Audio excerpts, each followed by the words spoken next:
একটু রেসপন্স করেন। আচ্ছা, আজকে হচ্ছে আমরা যেটা বলতেছিলাম যে ফাইন্যান্সের আমাদের অষ্টম অধ্যায় যেটা, সেটার ব্যাংক ও ব্যাংকিং এর যে চ্যাপ্টারটা, মুদ্রা, ব্যাংক ও ব্যাংকিং, এই চ্যাপ্টার আর হচ্ছে আমাদের ব্যাংক ও গ্রাহক, দুইটা অধ্যায় খুবই ছোট ছোট আমরা জানি। তো এইখানে বেসিক থেকে কিছু কোশ্চেন হয়, অর্থাৎ এই জায়গা থেকে এমসিকিউ বেশি আসে, তবে সিকিউ যে আসে না তা না। সিকিউ থেকে এখানে একটা ভালো অংশ আসে। তো একটু বেসিকটা ক্লিয়ার থাকলে যেটা হবে, সিকিউ এর অ্যান্সারের সাথে সাথে এমসিকিউ ভালো মতো অ্যান্সার করতে পারবেন, এবং আমাদের ফাইন্যান্সের পুরো কনসেপ্ট গুলো এই চ্যাপ্টার দুইটার উপর ভিত্তি করে দাঁড়ায় আছে। সো চ্যাপ্টার গুলো আমাদের লাগবে, জরুরি। এখন এটা হচ্ছে আর পরিচয় দেওয়ার কিছু নাই আপনাদের কাছে আমার। প্রথমে আসেন, এই যে মুদ্রা, এই মুদ্রার ইতিহাসটা কিভাবে আসলো, আসলে মুদ্রা জিনিসটা আমাদের কাছে কেমনে আসলো। এই যে আমরা এখন টাকা ব্যবহার করি, একটা জিনিস কিনতে গেলে টাকা ব্যবহার করি, এই যে টাকা ব্যবহার করাটা, এই জিনিসটা আমাদের কাছে কি করে আসলো, অর্থাৎ কিভাবে হচ্ছে আমরা এই এখনকার টাকাগুলা পাইলাম। ঠিক আছে? তো সেই অংশটা আহ, যদি আমরা যাই, তাহলে সবার আগে আমাদের যে জিনিসটা আসবে সেটা হচ্ছে প্রাচীন একটা বিনিময় প্রথা আছে। কি আছে? প্রাচীন বিনিময় প্রথা আছে। একবারে প্রাচীন কালে তখন হচ্ছে মানুষ হচ্ছে দ্রব্যের বিনিময়ে দ্রব্য দিত, যেটাকে ইংরেজিতে বলা হয় বার্টার সিস্টেম। ওকে, মনে করেন এখানে হচ্ছে ইয়ানি হচ্ছে কুমড়া চাষ করে, আর নুসাইবা হচ্ছে মনে করেন মাছ চাষ করে। আবার আমাদের হচ্ছে ইনান মনে করেন হচ্ছে, ও হচ্ছে গামছা সেলাই করে, কথার কথা ধরে নিলাম আমরা। এখন যে যেটা করে, যেমন ইনান হচ্ছে যে গামছা বিক্রি করে, ও গামছা তৈরি করার পরে যে অংশটা বাড়তি থাকতো, সেই গামছা দিল হচ্ছে মনে করেন আমাদের অ্যানিরে। অ্যানিরে যখন গামছা দিল, অ্যানি হচ্ছে ওকে কুমড়া দিল। ওর কাছে যেটা ছিল, নুসাইবা তাকে মাছ দিল। অর্থাৎ একটা প্রোডাক্ট দেওয়ার বিনিময়ে সে আরেকটা প্রোডাক্ট নিত। এখানে কোনো প্রোডাক্টের ভ্যালু ছিল না বা মূল্য ছিল না, যে এই গামছার মূল্য 10 টাকা বা 15 টাকা, এরকম কিছুই ছিল না। আপনি একটা গামছা দিছেন, আপনার কাছে গামছা আছে, আপনি গামছা দিছেন অতিরিক্তটা, এবং সে আপনাকে একটা কুমড়া দিছে। আবার আপনার কাছে কুমড়া অতিরিক্ত আছে, আপনি কুমড়া দিছেন, সে আপনাকে একটা মাছ দিছে। এই যে এইভাবে একজন আরেকজনের সাথে লেনদেন করতো, যেটাকে বলা হয় বার্টার সিস্টেম, অর্থাৎ একটা দ্রব্যের বিনিময়ে আরেকটা দ্রব্য পাওয়া। এটা হচ্ছে ছিল আমাদের প্রাচীন কালের ঐতিহ্য বলতে পারেন, বা বিনিময় প্রথা বলতে পারেন। এখন আসেন, যখন মানুষ বুঝে গেল যে অ্যাকচুয়ালি এই যে বিনিময়ের যে অবস্থাটা, মনে করেন এখন মনে করেন হচ্ছে নুসাইবার কাছে অনেক বেশি মাছ আছে, মানে সব মাছ তো আর এইভাবেও দিতে পারবে না যে আমি 5 জনরে দিলাম, দিয়ে চাল নিলাম, ডাল নিলাম, সম্ভব না। তখন মানুষ বুঝলো যে এই বিনিময়ের যে অংশটা, এটা বেড়ে যাচ্ছে। তখন মানুষ আস্তে আস্তে কি করলো, ঘোড়ার গাড়ি, নৌকা, জাহাজ এইগুলো তৈরি করলো, এবং এইগুলোর মাধ্যমে এক স্থান থেকে অন্য স্থানে দ্রব্য নিয়ে গেল। মনে করেন একজন আছে হচ্ছে ব্রাহ্মণবাড়িয়া বা ঢাকা, সে সেইখান থেকে ওই পণ্যটা অন্য এলাকায় নিয়ে গিয়ে মানুষের কাছে বিক্রি করা শুরু করলো। এর মাধ্যমে কি হলো, দ্রব্যের বিনিময় বেড়ে গেল। কিন্তু তখন পর্যন্ত কিন্তু কোনো মুদ্রা আসে নাই। তখন পর্যন্ত মানুষ ওই যে ওই আমলে মনে করেন নুসাইবা হচ্ছে অনেকগুলো মাছ ধরছে, এখন সবগুলো মাছ ও একটা ঘোড়া গাড়িতে বা নৌকায় নিয়ে বিভিন্ন এলাকায় যাচ্ছে, এবং যাকে দিচ্ছে তার থেকে আবার আরেকটা প্রোডাক্ট নিচ্ছে। যেমন মনে করেন একজনকে মাছ দিয়ে ও হচ্ছে কুমড়া নিল, আরেকজনকে মাছ দিয়ে পেঁপে নিল, আরেকজনকে মাছ দিয়ে লাউ নিল। এই যে জিনিসগুলো হচ্ছে, এই যে জিনিসগুলা, এই জিনিসগুলাকে বলা হচ্ছে বিনিময়ের বিস্তার। অর্থাৎ তখন সে হচ্ছে এক এলাকা থেকে আরেক এলাকায় গিয়ে প্রোডাক্টটার বিনিময় শুরু করে দিল। এরপরে 3 নম্বর স্টেজে মানুষ দেখলো, মনে করেন নুসাইবার কাছে এখন হিউজ মাছ, সে একদিনে 500 কেজি মাছ পাইছে। এখন ওর দ্বারা তো এই 500 কেজি মাছ বিভিন্ন এলাকায় ঘুরে ঘুরে ওইটার বিনিময়ে অন্য দ্রব্য নিয়ে আসা সম্ভব না। ওর কি একদিনে 500 কুমড়ার দরকার আছে? নাই। তখন মানুষ বুঝলো যে প্রত্যেকটা জিনিসের একটা মূল্য থাকা উচিত। আরো একটা কারণে বুঝলো যে প্রত্যেকটা জিনিসের মূল্য থাকা উচিত। যেমন মনে করেন নুসাইবা হচ্ছে আমাকে একটা ইলিশ মাছ দিল, ওই ইলিশ মাছটার দাম ধরে নিলাম আমি 1000 টাকা। এখন ওই ইলিশ মাছের বিপরীতে আমি জাস্ট তাকে একটা কুমড়া দিলাম। এখন ওই কুমড়ার দাম কত? সর্বোচ্চ 100 বা 150 টাকা। তার মানে ও লস করলো না, ওই 1000 টাকার একটা আমাকে প্রোডাক্ট দিল, দিয়ে ও 120 টাকার একটা প্রোডাক্ট পাইলো। তার মানে এটা ওর জন্য লস। এই সময় মানুষ এসে মুদ্রার প্রয়োজনীয়তাটা অনুভব করলো, যে আমি তো ভাই লস করতেছি, আমি দামি জিনিস দিচ্ছি। সে তো বুঝতো যে এটা দামি জিনিস। সে তখন ফিল করলো যে না, এভাবে দেওয়া যাবে না, এটার একটা মূল্য থাকা উচিত। তখন সে কি করলো, এই জায়গা থেকে মানুষের ভেতরে মুদ্রার প্রয়োজনীয়তা আসলো যে এটার একটা দাম থাকা উচিত, এবং এই দামটা নির্ধারণ করবে একটা টাকা বা একটা যে কোনো জিনিস হতে পারে, যেমন রূপা, হাতির দাঁত, এই কোনো জিনিস দিয়ে সেটাকে নির্ধারণ করা হবে যে এটার দাম কত। এই যে মুদ্রার প্রয়োজনীয়তা ফিল করলে, এরপরে প্রাথমিকভাবে কিছু মুদ্রার চাষ হলো, বা মুদ্রার কিছু নিয়ম চলে আসলো পৃথিবীতে। যে কড়ি, এক কড়িতে সে কয়টা জিনিস পাবে। হাঙ্গরের দাঁত, হাঙ্গরের দাঁতের মাধ্যমে সে কয়টা জিনিস পাবে। হাতির দাঁত, ঝিনুক, পাথর, পোড়ামাটি, ওই পোড়ামাটির যে বিভিন্ন ফলক আছে, মানে পুতুল টুতুল তৈরি করা, এইগুলো।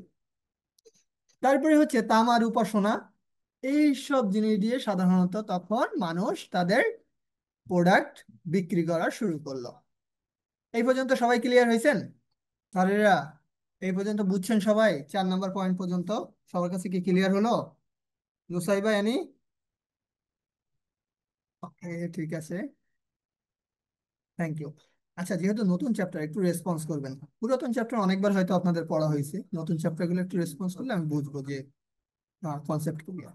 ওকে, তাহলে বললাম যেটা প্রাথমিকভাবে কিছু মুদ্রা আসলো পৃথিবীতে। এখন হঠাৎ করে সে সময় তো কিন্তু মানুষের মাথায় ছিল না যে টাকা তৈরি করা বা সেই সবের জন্য আবার যন্ত্রপাতি, এই জিনিসগুলো তো হঠাৎ হয় না। দেখেন, একটা বাইক বা একটা মোবাইল ফোন আমরা এখন যেগুলো ইউজ করতেছি, আপনার মনে হয় এগুলো এত দ্রুত আসছে? বা এত দ্রুত না। এগুলো মডিফাই হতে হতে এখনকার জিনিসে তৈরি হয়ে গেছে। তার মানে সেই সময়ের যুগে এই জিনিসগুলো আরো ডিফিকাল্ট ছিল, অর্থাৎ এইগুলো আরো আহ খুব বাজে অবস্থায় ছিল। এরপরে আসেন ধাতব মুদ্রার সীমাবদ্ধতা। এই যে যেমন কড়ি, সোনা, তামা, রূপা, এইগুলা তো মনে করেন পৃথিবীতে একটা নির্দিষ্ট পরিমাণে আছে, খুব বেশি আছে তা কিন্তু না। এইগুলা কিন্তু অনেক অল্প পরিমাণে আছে। এই যে টাকা যেরকম আমরা ছাপাইতে পারি, মনে করেন কম পড়ছে, ছাপাইয়া দিলাম, দিয়ে আবার বিক্রি করে দিলাম, বা ওই টাকাটা হচ্ছে আমরা লেনদেন করলাম। কিন্তু নর্মাল ক্ষেত্রে কি হয় স্যার? নর্মালি যেটা হয়, এই যে তামা, রূপা, সোনা যখন আপনি টাকার মতো ব্যবহার করবেন, তখন কিন্তু এই জিনিসের একটা ঘাটতি দেখা দিবে। কারণটা হচ্ছে এই জিনিসগুলো বেশি দিন স্থায়ী হয় না, এই জিনিসগুলো হচ্ছে হারায় যাইতে থাকে। তো এই কারণে যেটা হলো যে ধাতব মুদ্রার সীমাবদ্ধতা দেখা দিল, যে এই জিনিসগুলো কম পড়তেছে। তখন গিয়ে মানুষ কাগজী মুদ্রার প্রচলন ঘটানোর চেষ্টা করলো। অর্থাৎ মানুষ তখন চিন্তা করলো, আচ্ছা, আমাদের কাছে একটা কাগজ আছে, এই কাগজ দিয়ে আমরা তো কোনো কিছু টাকার মতো তৈরি করতে পারি। তখন তারা কাগজের মুদ্রার প্রচলন করা শুরু করলো, এবং সেটা ছিল ঊনবিংশ শতাব্দীতে। এইখান থেকে এমসিকিউ হয় যে কোন শতাব্দীতে কাগজী মুদ্রার প্রচলন হয়েছে। এটা হচ্ছে ঊনবিংশ শতাব্দীতে। আধুনিক সময়, আধুনিক সময়ে এসে যেটা হলো, কাগজী মুদ্রা সব থেকে বেশি সহজলভ্য হয়ে গেল। দেখুন, আমরা এখন আছি আধুনিক যুগের শেষ অংশে প্রায় বলতে পারেন। তো এখন হচ্ছে কাগজী মুদ্রা আমাদের কাছে কেমন সহজলভ্য। সবার কাছে এখন টাকা আছে, চেক আছে। এই জিনিসটা, চেক যখন আসে তখন এটা কি খুব বেশি নিরাপদ, আর এটা চাইলেই আমরা বহন করতে পারি, অর্থাৎ পকেটে করে নিতে পারি। এখন মনে করেন তামার উপর সোনা, মনে করেন আপনি 500 কেজি মাছ বিক্রি করছেন, সোনাও দিছে 500 কেজি ওজনের, ওই ঘাড়ে করে নিয়ে যাবেন কেমনে? আপনি তো মনে করেন ঘাড়ি ভেঙে যাবে, ব্যবসা করবেন কেমনে? সম্ভব না। এই জন্য বলা হয়েছে যে বর্তমান যুগে এসে এই জিনিসগুলো সহজলভ্য হয়েছে, নিরাপদ আর বহনযোগ্য হয়েছে।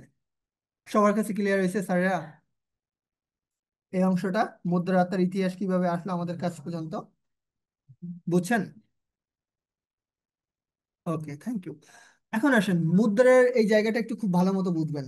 এইখান থেকে ক নাম্বারে প্রশ্ন হয়। এখন ডিরেক্ট এই চ্যাপ্টার থেকে যদি প্রশ্ন নাও হয়, অন্য চ্যাপ্টারের সাথে এই ক নাম্বারের প্রশ্ন মাস্ট আসবে। এটা মাথায় রেখে, এই প্রশ্ন অনেকবার আসছে। মুদ্রা কি? মুদ্রা হচ্ছে একটা বিনিময় মাধ্যম, এটা মানে মাথায় রাখবেন। বিনিময় মাধ্যম জিনিসটা কি? মনে করেন এইখানে একজন ব্যক্তি আছে, এ হচ্ছে ক্রেতা। এইখানে মনে করেন আরেকজন ব্যক্তি আছে, এ হচ্ছে বিক্রেতা। এ মনে করেন ফুচকা বিক্রি করে, সাপোজ। কি বিক্রি করে? ফুচকা বিক্রি করে। এই যে ক্রেতা, এই ফুচকার প্লেট হচ্ছে মনে করেন 30 টাকা। এখন এই ক্রেতা যখন একে 30 টাকা দিবে, তখন কিন্তু এ এক প্লেট ফুচকা এরে দিবে। এ যদি টাকা ওরে না দেয়, তাহলে কিন্তু সাধারণত ও ফুচকা এরে দিবে না। এ তখন এরে কোনোভাবে ফুচকা দিবে না। তার মানে এই যে ক্রেতা, ক্রেতা 30 টাকা দিচ্ছে, তাই সে হচ্ছে 30 টাকার ফুচকা পাচ্ছে। এটাকে বলা হয় বিনিময় মাধ্যম। অর্থাৎ ওটা হচ্ছে টাকার বিনিময়ে আপনি জিনিস পাচ্ছেন। তাহলে এখানে আপনার মূল ফ্যাক্টর হিসেবে কাজ করতেছে টাকা। অর্থাৎ টাকার বিনিময়ে হচ্ছে আপনি ফুচকাটা পাচ্ছেন, তাহলে ওটা হচ্ছে বিনিময়ের মাধ্যম। এরপরে দ্বিতীয় একটা জিনিস আছে, দেখেন, বলছে যা সবার নিকট গ্রহণযোগ্য। পাকিস্তান আমলে কি ছিল জানেন? ওদের দেশে ওরা চালাতে চাইছিল রুপি, আর আমাদের দেশে ছিল টাকা। এই যে জায়গাটায় ভেজাল বাড়ছিল। মনে করেন ভারত থেকে কেউ আমাদের দেশে আসলো, সে এসে কি তাদের রুপি আমাদের দেশে ব্যবহার করতে পারবে? পারবে না। আমাদের দেশে যদি তা থাকতে হয় তাহলে তাকে অবশ্যই টাকা ব্যবহার করতে হবে। তাহলে একটা দেশে মুদ্রা জিনিসটা এমন হয়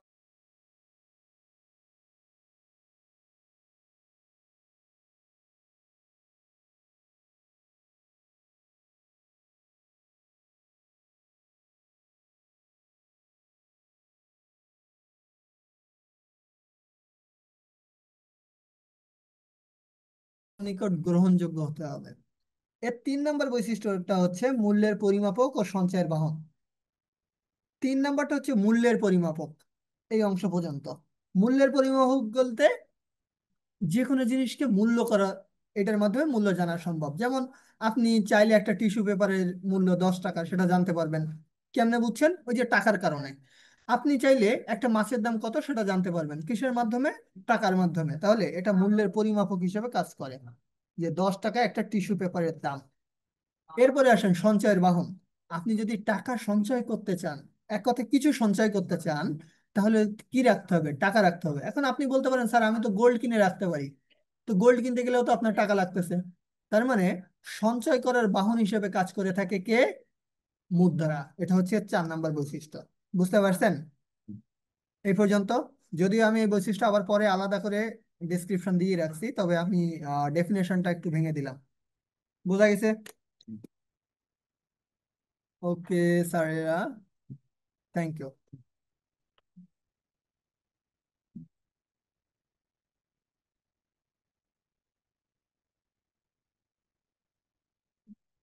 এরপরে আসেন, আমরা যেটা বলতেছিলাম যে মুদ্রার প্রধান কিছু কার্যাবলী আছে। থ্যাংক ইউ সবাইকে। আচ্ছা, কিছু কার্যাবলী আছে। প্রথম যেটা, সেটা হচ্ছে বিনিময়ের মাধ্যম হিসেবে কাজ করে। আমি আপনাদেরকে হচ্ছে এই ফাইলটাই দিয়ে দিব ক্লাস শেষ হলেই। এখানে একবারে এক্সাক্ট যতটুকু লাগবে ততটুকুই রাখছি আমি। এক্সট্রা কোনো ফাও কথা রাখি নাই যে আপনার পড়তে গেলে ভেজাল হবে। আচ্ছা, বিনিময়ের মাধ্যম হিসেবে কিভাবে কাজ করে দেখেন। এখানে আমি একটা এক্সাম্পল দিয়েছি, এক্সাম্পল গুলো মাথায় রাখবেন স্যার, তাহলে হচ্ছে পড়া মনে থাকবে। একটা বই কেনার সময় আপনি যে টাকা দিচ্ছেন, টাকা দিলে সে তা আপনাকে বই দিচ্ছে। অর্থাৎ মুদ্রার মাধ্যমে যে কোনো ধরনের লেনদেন যখন করা যায়, তাই সেটাকে বলা হয় বিনিময়ের মাধ্যম। একটু আগে আমি বলে আসছি। সঞ্চয়ের ভান্ডার, অর্থাৎ টাকা যখন আপনার কাছে থাকবে তখন আপনি সঞ্চয় করতে পারবেন। মুদ্রা যদি পৃথিবীতে না থাকতো, সঞ্চয় করা কঠিন হতো। মনে করেন হাতির দাঁত, হাতির দাঁত ব্যবহার করা হচ্ছে, এখন আপনি কত বেশি হাতির দাঁত সঞ্চয় করে রাখবেন? ও তো একটা সময় পোকায় খেয়ে ফেলবে। সম্ভব না। তার মানে মুদ্রা না থাকলে সঞ্চয় করা সম্ভব না। এরপরে আসেন মূল্যের পরিমাপক। এই যে শ্রমিকের মজুরি যে 100 টাকা, আপনি জানলেন কি করে? জানলেন হচ্ছে মুদ্রা বা টাকা আছে তাই। বইয়ের মূল্য যে 200 টাকা, আপনি কেমনে বুঝলেন? কারণ হচ্ছে এটার একটা পরিমাণ আছে তাই।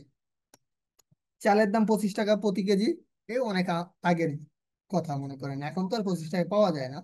তারপরও এই যে জিনিসটা, এটার হওয়ার কারণটা কি? মূল্য নির্ধারণ করা সম্ভব কিসের মাধ্যমে? মুদ্রার মাধ্যমে। এরপরে সাধারণত মূল্যের মান নির্ধারণে সহায়ক একটা পণ্যের দাম কত টাকা, সেই পণ্যের দাম নির্ধারণ করার ক্ষেত্রে সাধারণত এটা কাজ করে। ওই আগের পয়েন্টের মতোই, এটা হচ্ছে এক্সট্রা দেওয়ার কিছু নাই, এটা আগের পয়েন্টের মতোই।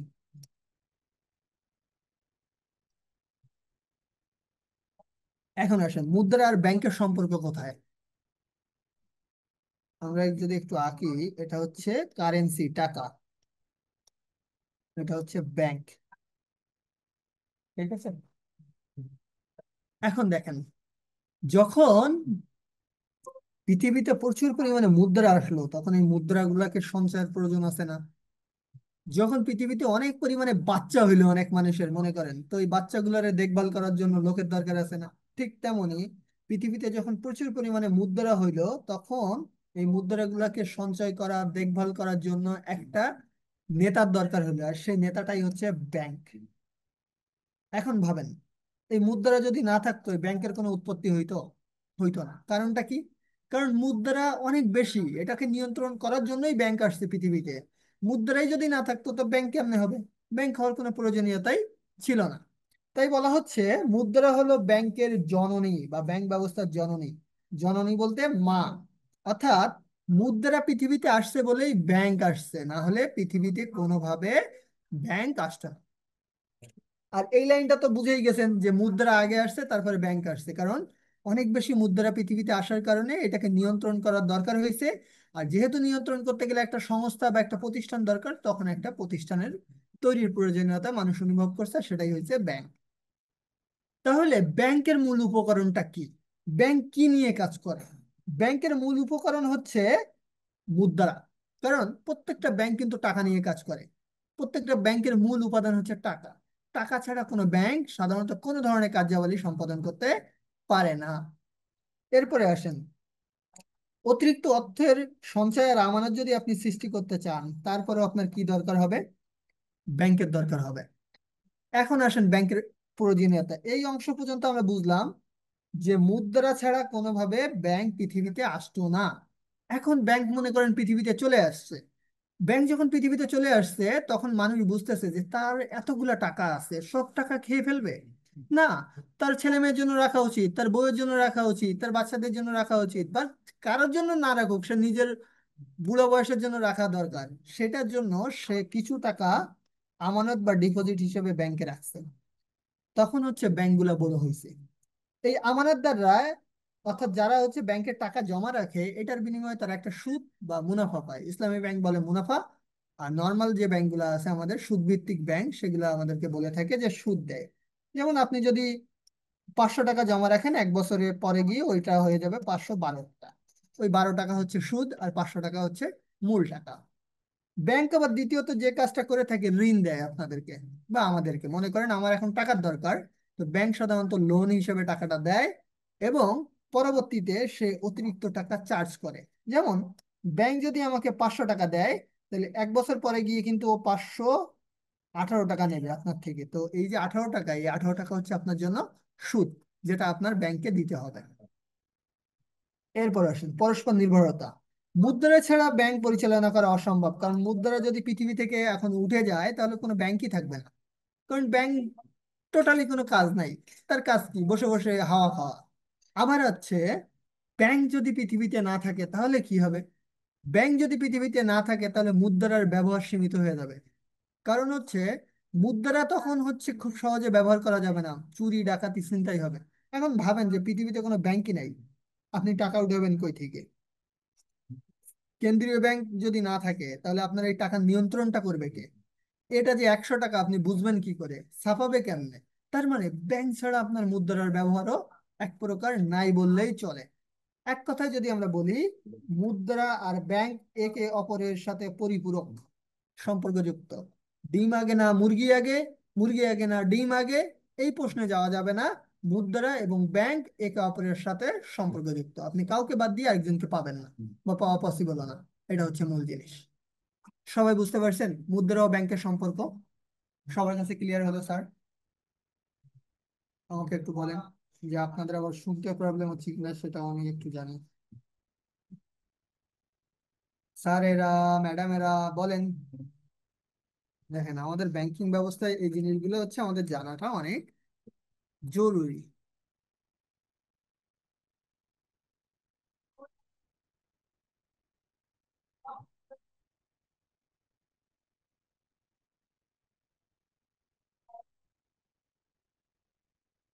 Thank you Nusaiba. আসলে আমি একটু অসুস্থ। আপনারা সম্ভবত, স্যার মনে হয় বলছিল আমার দাদু মারা গেছিল। তো অনেক দূর, তো আমাদের গ্রাম একটু বেশি দূরে, তো 2 রাত জার্নি করা, পুরো ঘুম না, বুঝতে পারছেন? 2 রাত যাওয়া আসা, এই জন্য শরীরটা অনেক বেশি টায়ার্ড হয়ে গেছে। তারপরও যদি শুনতে বা কোনো কিছু বুঝতে অসুবিধা হয়, অবশ্যই বলবেন, আমি সেটা আরো সুন্দর করে বোঝানোর চেষ্টা করব। ঠিক আছে? এখন আসেন ব্যাংক, মানে আলাদা আলাদা করে একটু দেখি। আমরা হচ্ছে কয়েকটা টার্মস দেখবো: ব্যাংক কি, ব্যাংকিং কি, আর ব্যাংকার কে।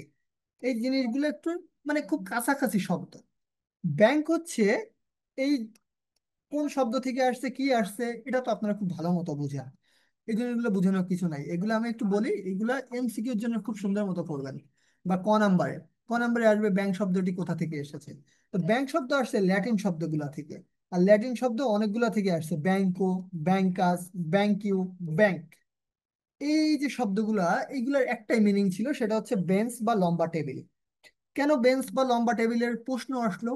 দেখেন, ওই যে যুগে, অর্থাৎ একদম ওই মধ্যযুগে, মাঝ বরাবর যে যুগটা, সেই যুগে মানুষ একটা লম্বা টেবিলের উপরে বা ধরা হতো বেঞ্চের উপরে বসে কাউকে টাকা ধার দিত, এবং সেই টাকা সুদে ধার দিত, মানে সুদের বিনিময়ে। এই একটু আগে আমরা যেটা বললাম যে 500 টাকা ধার দিলে তার থেকে 512 টাকা নিত বা 520 টাকা নিত।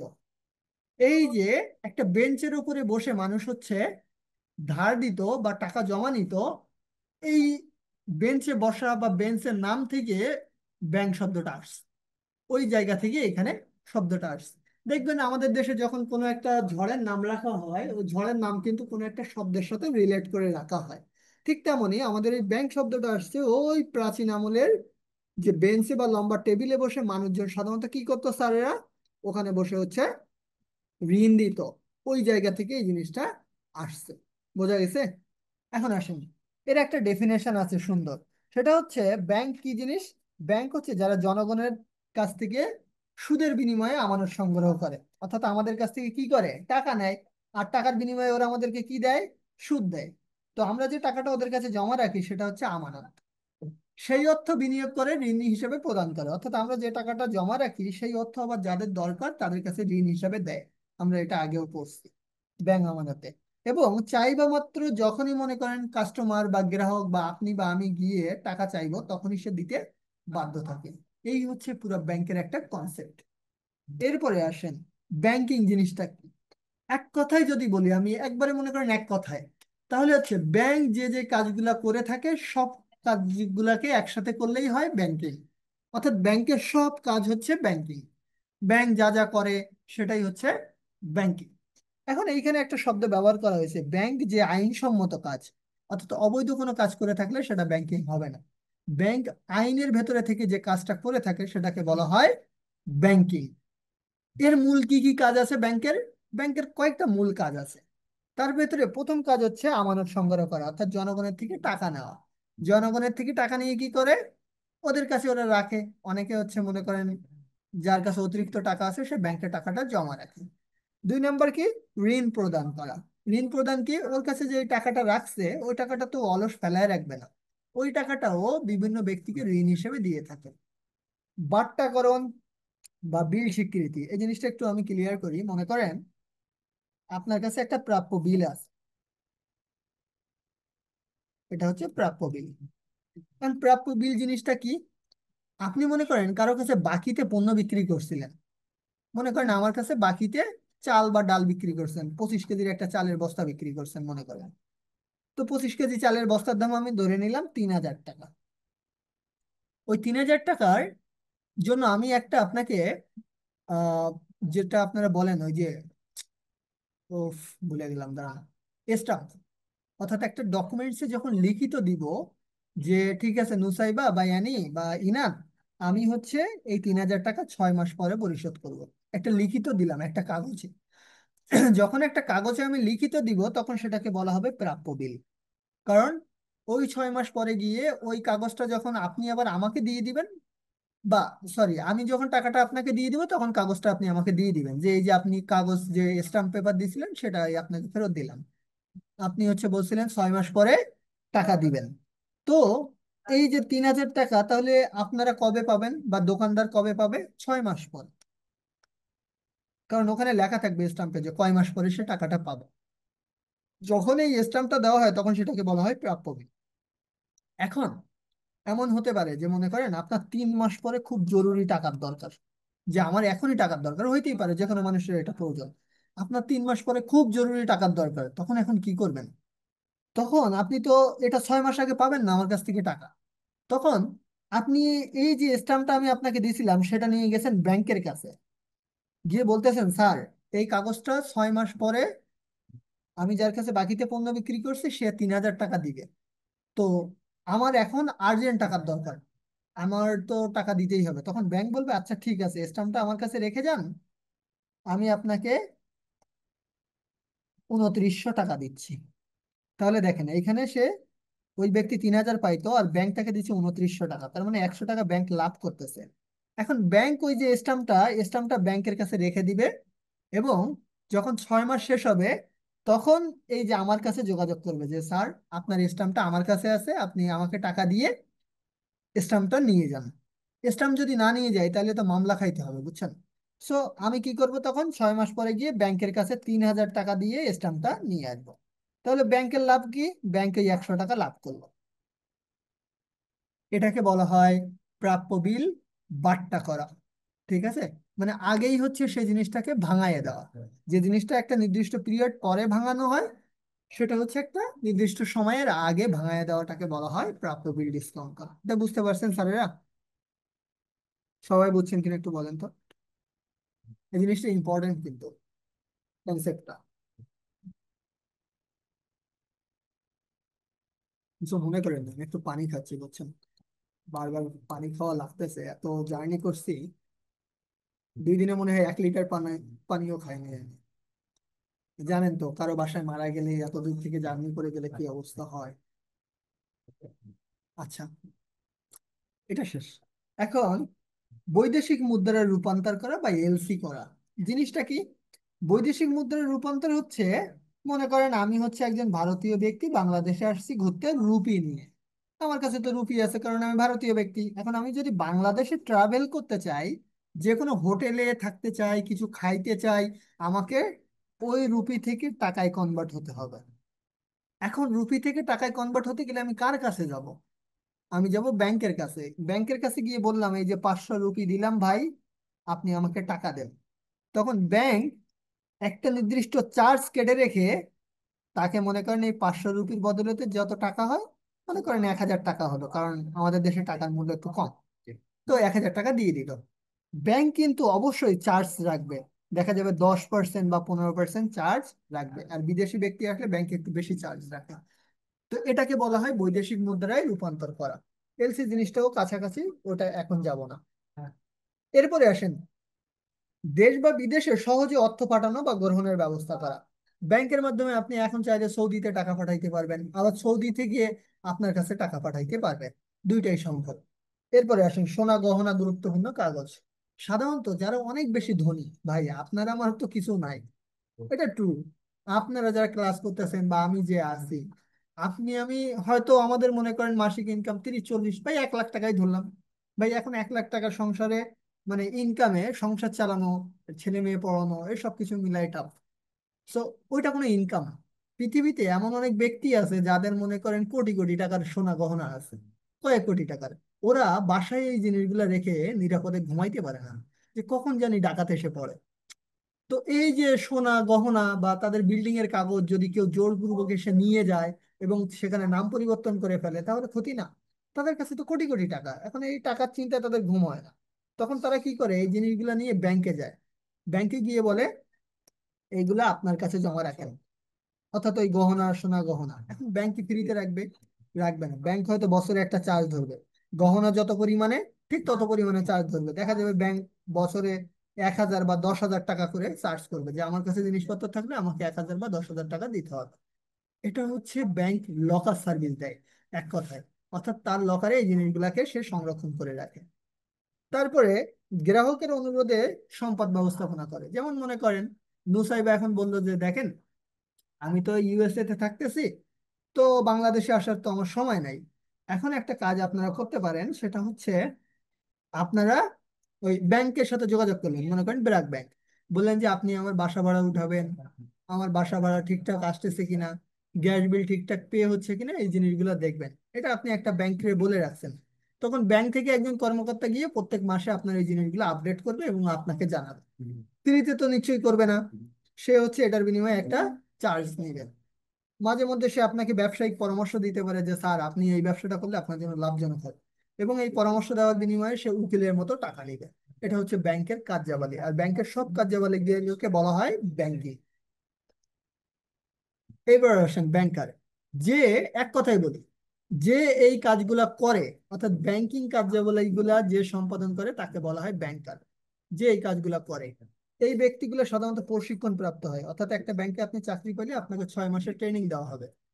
এবং মাঝে মধ্যে অনেক অভিজ্ঞ ব্যক্তিদেরকে বড় বড় পোস্টে বসানো হয়। মনে করেন যারা জুনিয়র নতুন চাকরি পাইছে, যারা নতুন চাকরি পাইছে তাদেরকে সাধারণত কি করবে না, অনেক বড় পোস্টে দিবে না, তাদেরকেও ছোট ছোট পোস্টে রাখবে। এই জন্য দেখবেন ব্যাংকে 6 বছর 7 বছর হওয়ার পরে সে একটা একটা পোস্ট চেঞ্জ হয়, তার হচ্ছে লেভেল বাড়ে।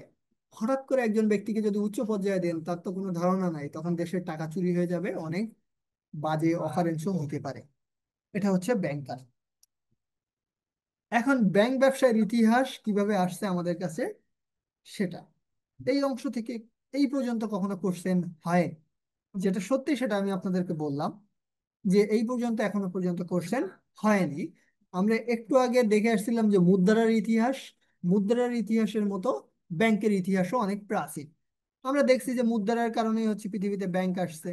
ঠিক তেমনই এই যে প্রাচীনকালে দেখেন, প্রাচীনকালে যেটা হয়েছে, মুদ্রার নিরাপত্তা দেওয়ার জন্যই বা সংরক্ষণের জন্যই সাধারণত কি করা হয়েছে, এই ব্যাংকের প্রয়োজনীয়তা বা ব্যাংক হচ্ছে তৈরি হবে, এটার বিষয়টা চলে আসছে। ওকে, অর্থাৎ মুদ্রার নিরাপত্তা দেওয়া বা সংরক্ষণের জন্য সাধারণত এই জিনিসটা চলে এসেছে।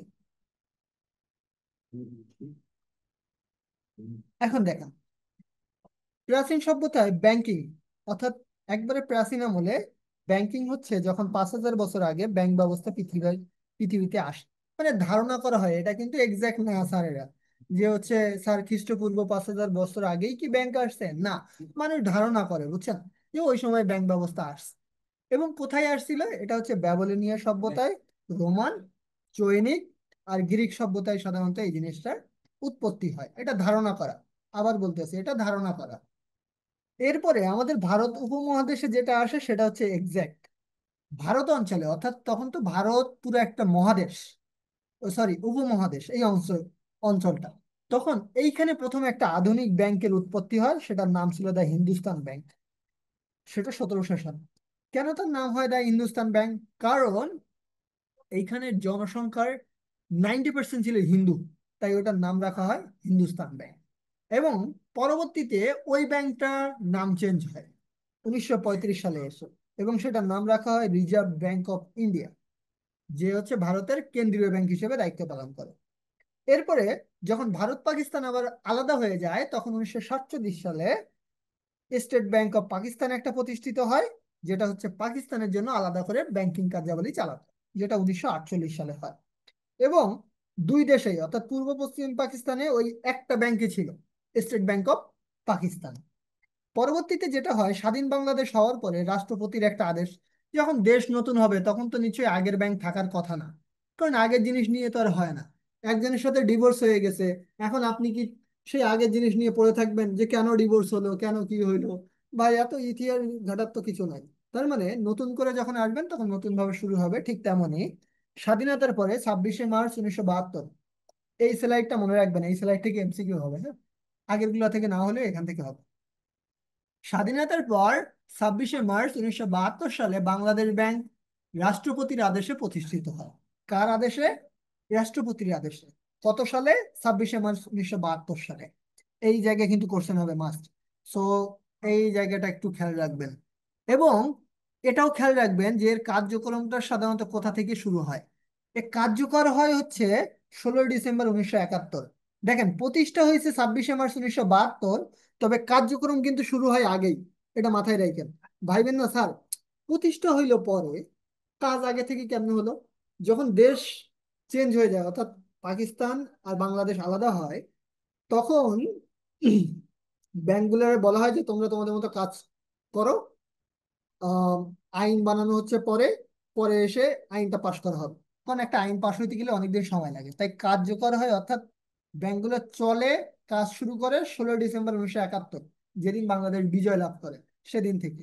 আর এই জিনিসটার আইন যেটা, সেই আইনটা পাশ হয়ে হচ্ছে 26শে মার্চ 1972, কারণ আমাদের কিছুদিন সময় লাগছিল একটা আইন পাশ হইতে, এই জন্য ওই পর্যন্ত চলে গেছে। এরপরে মুক্তিযুদ্ধ পরবর্তী সময়ে বাংলাদেশে 12টা ব্যাংকের, অর্থাৎ পাকিস্তান আমলের 12টা ব্যাংকের 1090টা শাখা এদেশে কার্যকর ছিল। মোট 12টা ব্যাংক এবং তাদের 1090টা শাখা, এটা এমসিকিউতে আসবে। অধিকাংশ ব্যাংকের মালিক অবাঙালি হওয়ায় তারা দেশ থেকে পালায় যায়।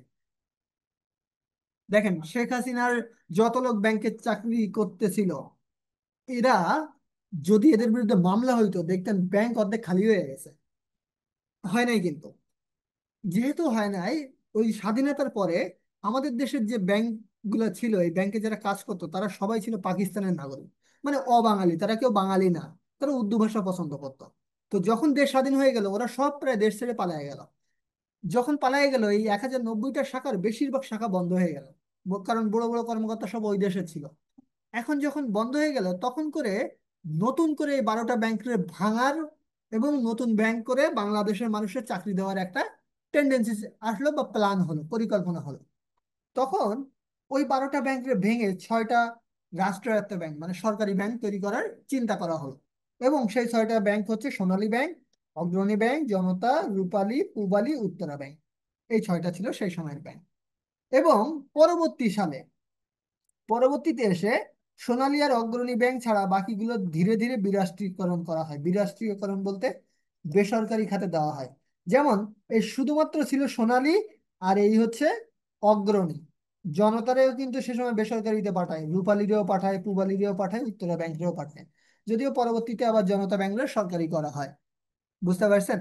এই হচ্ছে ব্যাংকের একটা প্ল্যান ছিল সে সময়ের, এবং সেটা এক্সিকিউট করা হয়।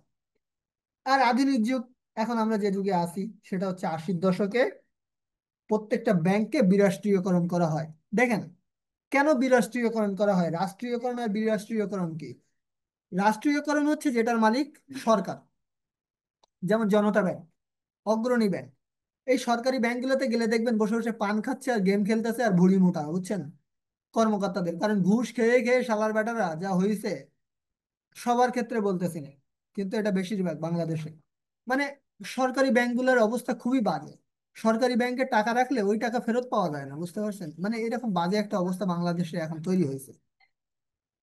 এই যে অবস্থা, যে বাংলাদেশের সরকারি ব্যাংকে টাকা রাখলে টাকা পাওয়া যায় না, সরকার লস করে প্রত্যেক বছর।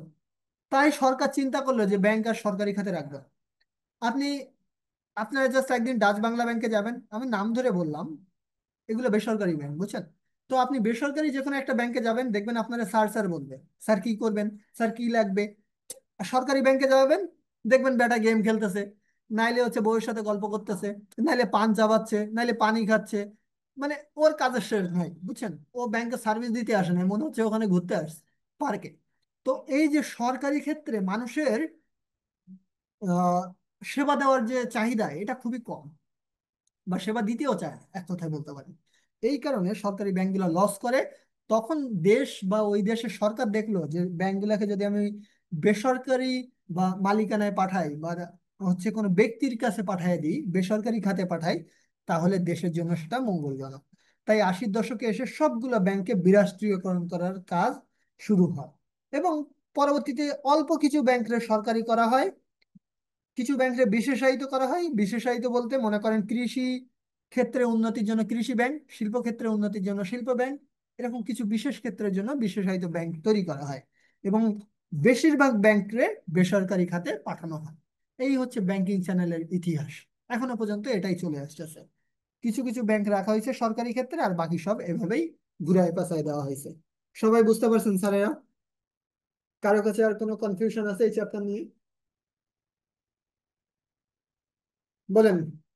যতটুকু গল্প আকারে যেভাবে বোঝানো যায় আমি চেষ্টা করছি, তাও যদি না বুঝে থাকেন আমাকে একটু বলেন। স্যার, ম্যাডাম, বসেরা একটু বলেন। আচ্ছা, আমাদের হচ্ছে ব্যাংক আর গ্রাহকের যে অধ্যায়টা, এই অধ্যায়টা অনেক ছোট। আমরা এই অধ্যায়টা দেখবো। এখানে ব্যাংক আর গ্রাহকের যে অংশটা সেটা একটু বেশি আছে। আচ্ছা, এই অধ্যায়ের প্রথমত যে জিনিসটা আমাদেরকে একটু দেখতে হবে সেটা হচ্ছে, দেখেন এই অংশটাতে প্রথমত আছে হচ্ছে ব্যাংক আর গ্রাহকের সম্পর্কটা, অর্থাৎ কিভাবে শুরু হয়।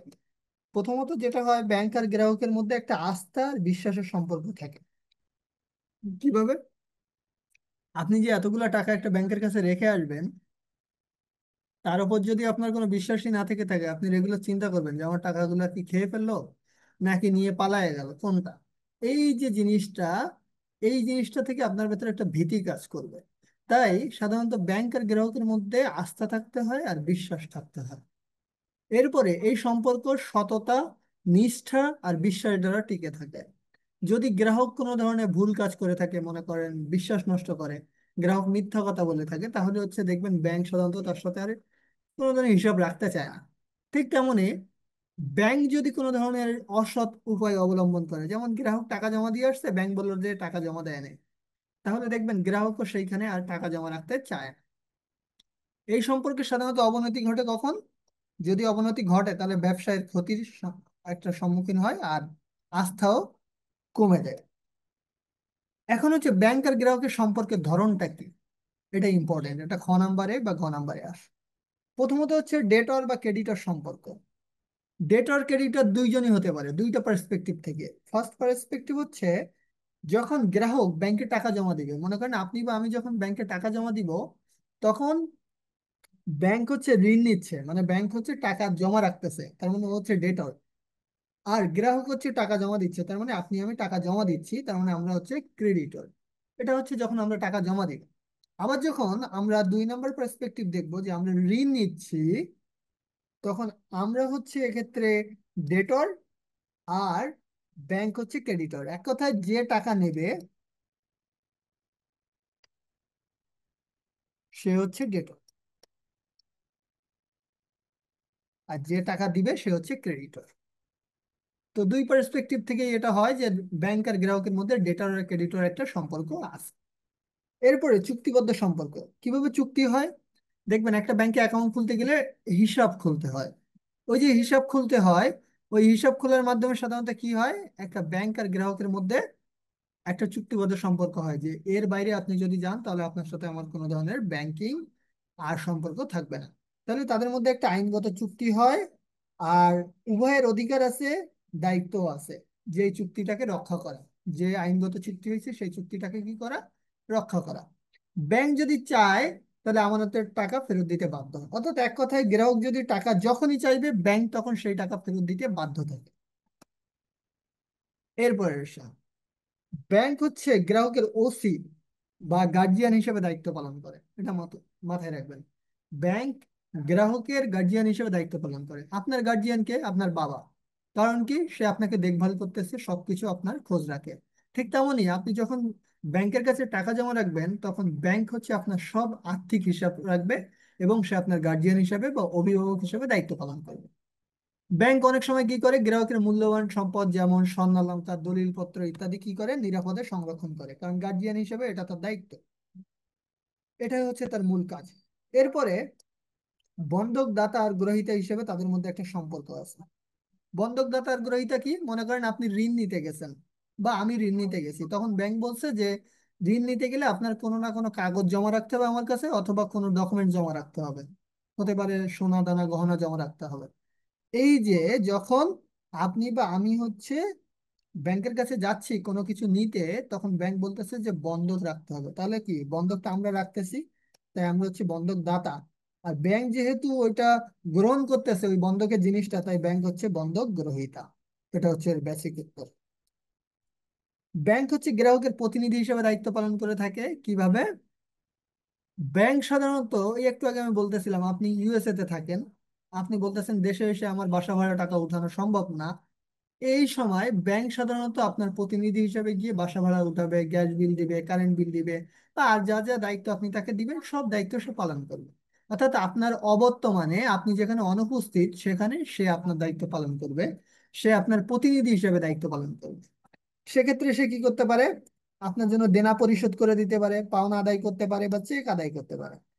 সে আপনার প্রতিনিধি বা এজেন্ট হিসেবে সাধারণত দায়িত্ব পালন করবে।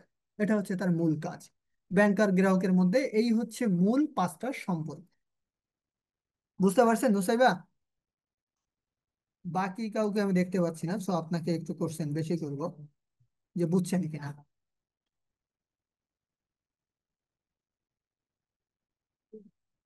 নুসাইবা বুঝছেন? ওকে, ঠিক আছে। এরপরে আসেন গ্রাহকের প্রতি ব্যাংকের দায়িত্ব কি। মনে করেন আপনি আমি তো কাস্টমার, আপনি আমি যখন ব্যাংকে অ্যাকাউন্ট খুলবো, তখন অবশ্যই ব্যাংকের একটা দায়িত্ব আছে আমাদের প্রতি। কি কি দায়িত্ব আছে? প্রথম দায়িত্ব হচ্ছে অর্থ ফেরত। মনে করেন আপনি আমি ব্যাংকে টাকা জমা রেখে আসছি, যখনই আমরা ওই টাকাটা চাইবো, ব্যাংকের উচিত তখনই টাকাটা আমাদেরকে ফেরত দিয়ে দেওয়া। সেটা হতে পারে আমরা চেক নিয়ে গেছি, সেটা হতে পারে আমরা এটিএম কার্ড নিয়ে গেছি, ব্যাংকের দায়িত্ব কি? ওই টাকাটা, অর্থাৎ আমরা যে টাকা চাইতে গেছি সেই টাকাটা তখনই দিয়ে দেওয়া। সাধারণত চলতি হিসাবে আর সঞ্চয়ী হিসাবে যখন ইচ্ছা তখন টাকা উঠানো যায়। তবে হচ্ছে আপনি যদি ফিক্সড ডিপোজিট বা স্থায়ী হিসাব খোলেন, সেক্ষেত্রে আপনার টাকা উঠাইতে গেলে অন্তত 3 দিন আগে ব্যাংকে জানায় আসতে হয় যে স্যার আমার টাকার দরকার, আমি আর হচ্ছে স্থায়ী হিসাব চালাইতে চাই না। তখন ব্যাংক হচ্ছে আপনাকে ওই 3 দিনের মধ্যে সব নিয়ম কানুন মেনে আপনার টাকা ফেরত দিবে। এটা হচ্ছে নিয়ম, এটা চুক্তিতে উল্লেখ থাকে। তারপরে ব্যাংকের দ্বিতীয় দায়িত্ব হচ্ছে হিসাবের গোপনীয়তা। যেমন আপনার ব্যাংক অ্যাকাউন্টে কত টাকা আছে, আপনার বাসা কোথায়, আপনি কোথায় থাকেন, এই সব তথ্য তো সব আপনার ওইখানে আছে, ওই ব্যাংকের কাছে। ব্যাংক কখনো এই ধরনের তথ্য কারো কাছে দিতে পারবে না, কখনো পারবে না। মনে করেন আপনার বন্ধু গেছে জানতে যে ওর অ্যাকাউন্টে কত আছে জেনে আসি তো, ব্যাংক কখনো তাকে জানাবে না, এটা তার দায়িত্বের মধ্যে পড়ে। তবে হ্যাঁ, যদি হয় এমন যে মনে করেন শেখ হাসিনা দেশ থেকে পালায়ে গেছে, চুরি করে টাকা নিয়ে গেছে, এই ক্ষেত্রে যদি বাংলাদেশের কেন্দ্রীয় ব্যাংক অনুমতি দেয় যে হ্যাঁ আপনি এখন ওই ব্যক্তি কি কি করছে সেটা, বা ওই ব্যক্তির অ্যাকাউন্টে কত আছে, কিভাবে টাকা আসছে গেছে, এই হিসাবটা আপনি দিতে পারবেন, ঠিক তখনই শুধুমাত্র ব্যাংক এই টাকাটা কি করতে পারবে, তখনই শুধুমাত্র ব্যাংক এই টাকাটা বা এই ব্যাংকের যে তথ্যটা আছে, গ্রাহকের তথ্য আছে, এই তথ্যটা প্রকাশ করতে পারবে। যেমন মনে করেন শেখ হাসিনা পালায়ে গেছে, সজীব ওয়াজেদ জয় পালায়ে গেছে, এইসব ব্যক্তিদের ক্ষেত্রে দেখছেন না যে আমাদের দেশের কেন্দ্রীয় ব্যাংক কি বলছে, যে এই ব্যক্তিরা কত টাকা করে দেশ থেকে নিয়ে পালাইছে, কিভাবে লেনদেন হয়েছে, এই তথ্যগুলো তখন প্রকাশ করা সম্ভব। তাহলে তথ্য প্রকাশ করতে গেলে মনে করেন আমার একটা ব্যাংকে অ্যাকাউন্ট আছে, আমার অ্যাকাউন্টে কত টাকা লেনদেন হয়েছে, কত টাকা আসছে গেছে। আচ্ছা, আজানটা একটু শেষ হোক।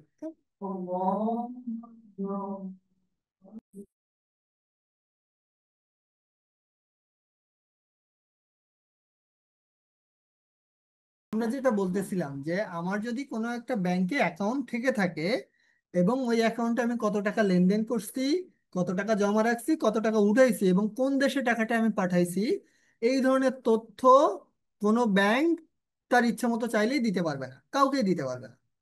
কখন দিতে পারবে? কয়েকটা কারণে। যদি আমি অনুমতি দিই, আমি তো গ্রাহক, আমি যদি অনুমতি দিই যে হ্যাঁ আপনি তথ্যটা দিতে পারেন, তাহলে সে দিতে পারবে। 2 নম্বর হচ্ছে বাংলাদেশ ব্যাংক যদি নির্দেশ দেয় যে এই ব্যক্তিকে সন্দেহজনক মনে হচ্ছে, তাহলে এই ব্যক্তির তথ্য আপনি প্রকাশ করেন, সেই ক্ষেত্রে হচ্ছে ওই ব্যাংক চাইলে তথ্য প্রকাশ করতে পারে। 3 নম্বর যেটা, সেটা হচ্ছে আইনগত বাধ্যবাধকতা। যেমন শেখ হাসিনা দেশ থেকে বহু টাকা লুট করে নিয়ে চলে গেছে, এই ক্ষেত্রে আইনগত একটা বাধ্যবাধকতা আছে, ওই ব্যাংক এই তথ্য প্রকাশ করতে বাধ্য থাকে। আরেকটা জিনিস যেটা, সেটা হচ্ছে আদালত যদি নির্দেশ দেয় যে ঠিক আছে জনতা ব্যাংকে শাইনুরের একটা হিসাবে এত টাকা লেনদেন হয়েছে, এইটা এখন প্রকাশ করতে হবে, এটা যদি আদালত থেকে নির্দেশ দেয় এবং কোনো ধরনের নির্দেশনা জারি হয়, তাহলে সেক্ষেত্রে ওই ব্যাংক বাধ্য থাকে ওই গ্রাহকের তথ্য প্রকাশ করতে। সাধারণত কোনো তথ্য প্রকাশ করা হয় না। আমার একটা বন্ধু গেল, গিয়ে বললো যে শাইনুরের অ্যাকাউন্টে কত টাকা আছে বলেন তো, ব্যাংক তার দায়িত্ব হচ্ছে এই ধরনের তথ্য প্রকাশ না করা। এর প্রতি এরপরে যেটা আছে 3 নম্বর, অর্থাৎ গ্রাহকের প্রতি ব্যাংকের আরো কি কি দায়িত্ব আছে। এক হচ্ছে আমানতকারীর নির্দেশ পালন করা। আমি তো আমানতকারী বা গ্রাহক, আমি যা বলবো তাকে তা শুনতে হবে। এখন তার মানে এই না যে আপনি আমার বাসায় পানি নিয়ে আসেন, বাসায় পানি নিয়ে আসবে তা না, অর্থ সংক্রান্ত যে কোনো নির্দেশ। যেমন আমি গ্রাহক ব্যাংকে বললাম যে আপনি এই অর্থটা ওই ব্যক্তিকে দিয়ে দেন, মনে করেন আমার কাছে হচ্ছে অ্যানি টাকা পায়, এখন আমি ব্যাংকে বলে দিলাম যে আমার ওই অ্যাকাউন্ট থেকে 30,000 টাকা অ্যানিকে পাঠিয়ে দেন, বা 40,000 টাকা, বা যে টাকাটা পায় সেই টাকাটা তাকে পাঠিয়ে দেন, এটা করতে ব্যাংক বাধ্য। আবার যদি বলি আমি হচ্ছে নুসাইবের কাছে টাকা পাই, আপনি গিয়ে নুসাইবার থেকে টাকা নিয়ে আসেন, সেক্ষেত্রেও ব্যাংক বাধ্য থাকে ওই ব্যক্তি থেকে টাকা নিয়ে আসার জন্য। অর্থাৎ আমানতকারী নির্দেশ হচ্ছে শুধুমাত্র এই দুইটা। আমি টাকা পরিশোধ বা টাকা আদায়ের জন্য যদি বলি, তাহলে সেক্ষেত্রে শুধুমাত্র সে দায়িত্ব পালন করতে বাধ্য থাকে। এরপরে সুদের আদান প্রদান, সেটা হচ্ছে কি হলো,